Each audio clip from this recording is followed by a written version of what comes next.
نحمده ونصلي على رسوله الكريم أما بعد فأعوذ بالله من الشيطان الرجيم بسم الله الرحمن الرحيم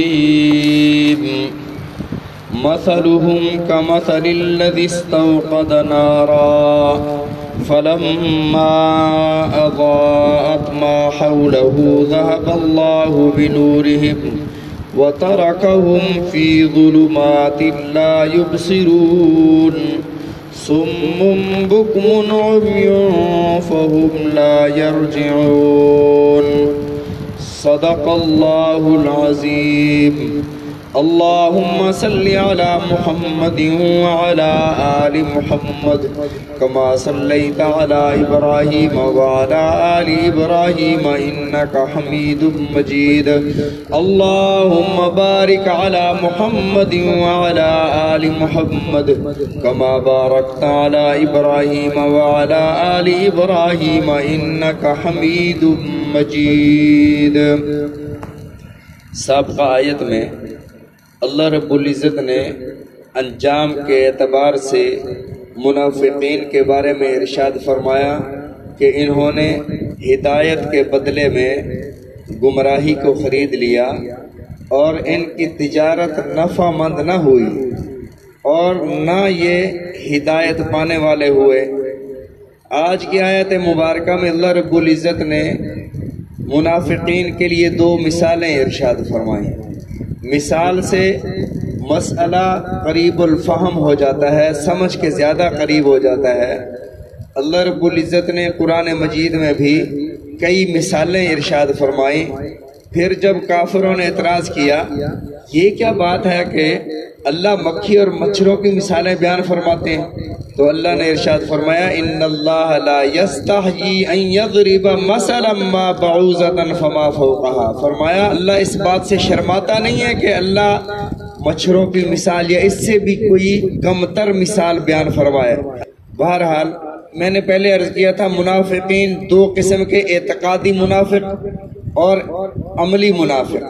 اعتقادی منافقوں میں پھر دو قسمیں ہیں، یعنی وہ منافق جو زبان سے اقرار کر کے بظاہر مسلمان ہوئے لیکن دل میں کفر رہا، اور دوسرے وہ شک میں رہے، مذبذبین بین ذالک لا الہ ہؤلاء ولا الہ ہؤلاء، کبھی ادھر کبھی ادھر، شک میں رہے، پتہ نہیں یہ سچے ہیں یا نہیں ہیں۔ جو آیت مبارکہ آج میں نے آپ کے سامنے تلاوت کی، اس آیت مبارکہ میں اعتقادی منافق جو دل میں کفر رکھتا ہے، زبان سے اقرار کرتا ہے، اس کی مثال اللہ نے ارشاد فرمائی۔ فرمایا مثلہم، ان کی مثال، کس کی مثال؟ منافقین کی مثال۔ اچھا، عربی زبان میں کسی کو تشبیہ دینے کے لیے دو لفظ آتے ہیں، مثل یعنی طرح اور حرف کاف، یہ بھی تشبیہ کے لیے آتا ہے۔ مثلا آپ کہیں کسی کو زید کل اسد، زید شیر کی طرح ہے، زید مثل الاسد، زید شیر کی طرح ہے۔ اب مثل الاسد کل اسد، دونوں کا معنی شیر کی طرح ہے۔ فرق کیا ہے؟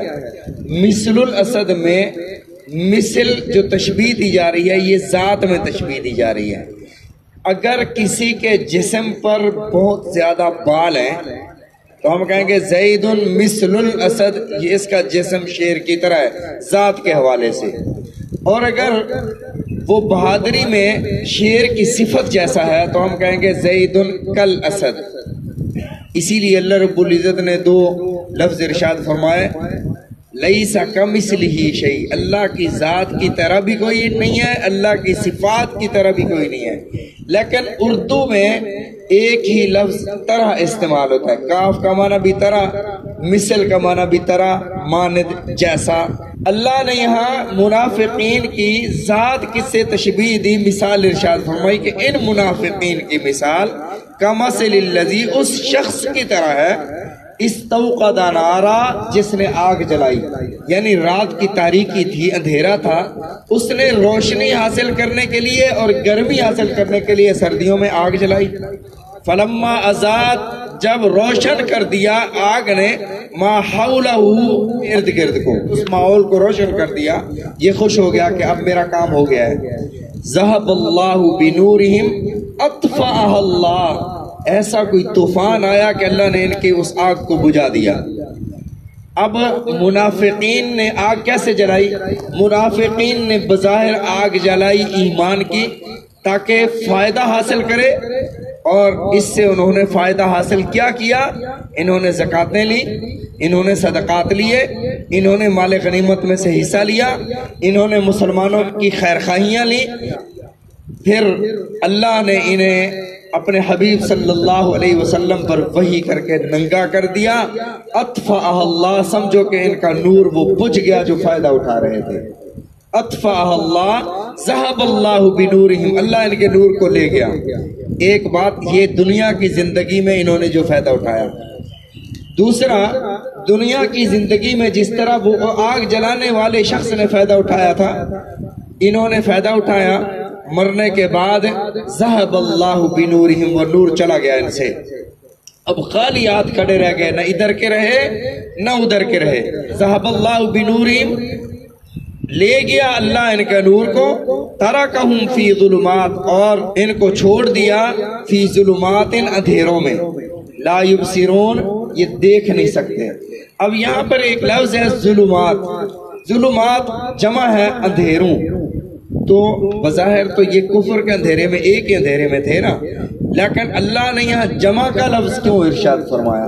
تو مفسرین کرام رحمہم اللہ نے فرمایا کہ ظلمات یقیناً یہ اندھیروں میں تھے، ایک تو یہ کفر کا اندھیرا تھا جو ان کے اندر تھا، اور جس کو اللہ نے فرمایا وما ہم بمؤمنین، یہ ایمان لانے والے نہیں ہیں، یہ ایمان ان کے دلوں میں آیا ہی نہیں ہے، کفر کا اندھیرا۔ دوسرا اندھیرا یخادعون اللہ والذین آمنوا، اللہ کو بھی انہوں نے دھوکہ دیا، مسلمانوں کو مومنوں کو بھی دھوکہ دیا، تو یہ جو دھوکہ دینے کا دھوکے کا اندھیرا ہے یہ بھی ان کے اندر تھا۔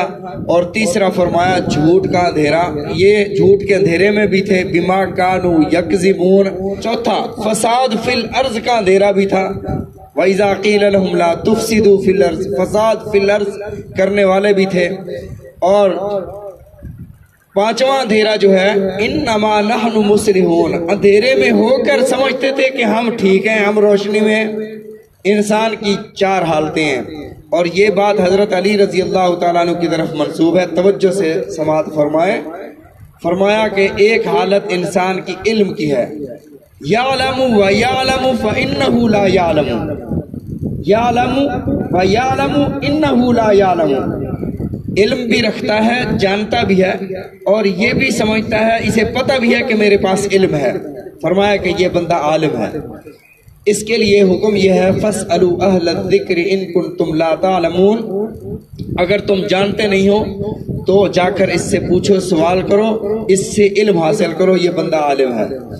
اور دوسرا فرمایا یعلم ولا یعلم انہ یعلم، جانتا ہے، عالم ہے، لیکن اسے خود پتہ نہیں ہے کہ میں عالم ہوں، یہ خود نہیں جانتا کہ میں جانتا ہوں، میں خود عالم ہوں، اسے خود پتہ نہیں ہے۔ فرمایا کہ یہ غافل اور سویا ہوا ہے، اسے بیدار کرنے کی ضرورت ہے، بیدار کرو، اسے بتاؤ کہ تو عالم ہے۔ جس طرح وہ مثال ہے نا کہ شیر کا بچہ بکریوں میں پالا گیا تو بھیڑیا آ گیا تو بکریوں کے بچے اور بکریاں چلا رہے تھے کہ شیر آ گیا، تو شیر بھی چلا رہا تھا کہ شیر آ گیا، اسے پتہ نہیں تھا کہ میں شیر ہوں، بکریوں میں پلا تھا۔ تو فرمایا کہ یہ بندہ عالم ہے لیکن اسے پتہ نہیں ہے کہ میں عالم ہوں، لہٰذا اسے بیدار کرنے کی ضرورت ہے۔ تیسرا فرمایا لا یعلم یعلم انہ لا یعلم، وہ جانتا بھی نہیں ہے، اہل علم بھی نہیں ہے، لیکن اسے یہ پتہ ہے کہ میں نہیں جانتا ہوں، جانتا نہیں ہے، عالم بھی نہیں ہے، پڑھا لکھا نہیں ہے، اور اسے یہ پتہ ہے کہ میں جانتا نہیں ہوں، عالم نہیں ہوں۔ فرمایا یہ بندہ اہل علم کی صحبت اختیار کرے تو جہل اس کی زندگی سے نکل جائے گا، یہ عالم بن سکتا ہے۔ شرط یہ ہے کہ عالم اسے بتائے اور یہ علم حاصل کرنے کی جستجو اور طلب رکھے تو بن جائے گا یہ۔ اور چوتھا فرمایا لا یعلم ولا یعلم انہ لا یعلم، فرمایا جانتا بھی نہیں ہے، عالم بھی نہیں ہے، لیکن اسے پتہ بھی نہیں ہے کہ میں نہیں جانتا ہوں، پتہ بھی نہیں ہے کہ میں نہیں جانتا ہوں. کیا مطلب کہ یہ اپنے آپ کو سمجھتا ہے کہ مجھے سارا پتہ ہے. اور یہ ہمارے معاشرے میں ایسے کہ بہت سارے لوگ ہیں جو سمجھتے بھی نہیں ہیں, علم بھی نہیں ہے, پتہ بھی نہیں ہے, اور یہ سمجھ رہے تھے کہ سب کچھ کا مجھے پتہ ہے. اگر نہیں تو آپ تجربہ کر کے دیکھ لیں, اگر کسی کی نماز غلط ہے, نماز غلط پڑھ رہا ہے, آپ اسے کہہ کے دیکھیں کہ حضرت آپ نے نماز صحیح نہیں پڑھی ہے, آپ کو کیا کہتا ہے؟ مجھے آپ سے زیادہ پتہ ہے. بڑا آیا عالم, بڑا آیا مولوی. تو یہ ہر ادارے میں, ہر شعبے میں, ہر جگہ پر ایسے لوگ موجود ہیں. اگر کوئی ٹیچر ہے پڑھا رہے ہیں, آپ اسے کہیں آپ ایسے نہیں ایسے بچوں کو سمجھائیں, تو وہ آپ کو کیا کہتا ہے؟ یعنی ہر مقام پر آپ کسی کی غلطی کی نشاندہی کریں تو آپ کو کہے گا مجھے آپ سے زیادہ پتہ ہے, بے شک وہ بتانے والا عالم کیوں نہ ہو. اس کو کہتے ہیں جہل مرکب. یعنی ایک تو عدم علم, علم نہیں ہے, دوسرا توہم علم, علم کا وہاں بھی ہے کہ ہاں مجھے پتہ ہے. فرمایا یہ جہل مرکب ہے. جہل مرکب یہ لا علاج مریض ہے. تو اس کے لیے فرمایا کہ یہ بندہ مریض بھی ہے, لا علاج بھی ہے, اپنے آپ کو درست بھی سمجھ رہا ہے. تو فرمایا کہ یہ جو منافق تھے نا, یہ ان میں ایک اندھیرا یہ تھا, انما نحن مصلحون. مریض تو تھے, منافقت کا مرض تو تھا, لیکن انما نحن مصلحون, اپنے آپ کو مصلح سمجھ رہے تھے کہ ہمارے پاس سب کچھ ہے. یہ جہل مرکب تھا ان کے اندر. تو اللہ نے فرمایا ظلمات, یہ ایسے اندھیروں میں تھے جس اندھیروں سے نکلنے کا ان کے دلوں میں بھی خیال نہیں آ رہا تھا. یہ جہل مرکب میں تھے. باقی انشاءاللہ العزیز کل ذکر کریں گے. اللہ تعالی ہم سب کو سمجھنے کی, عمل کرنے کی توفیق عطا فرمائے. رسول اللہ صلی اللہ علیہ وسلم کے فرامین سمجھنے کی, عمل کرنے کی توفیق عطا فرمائے.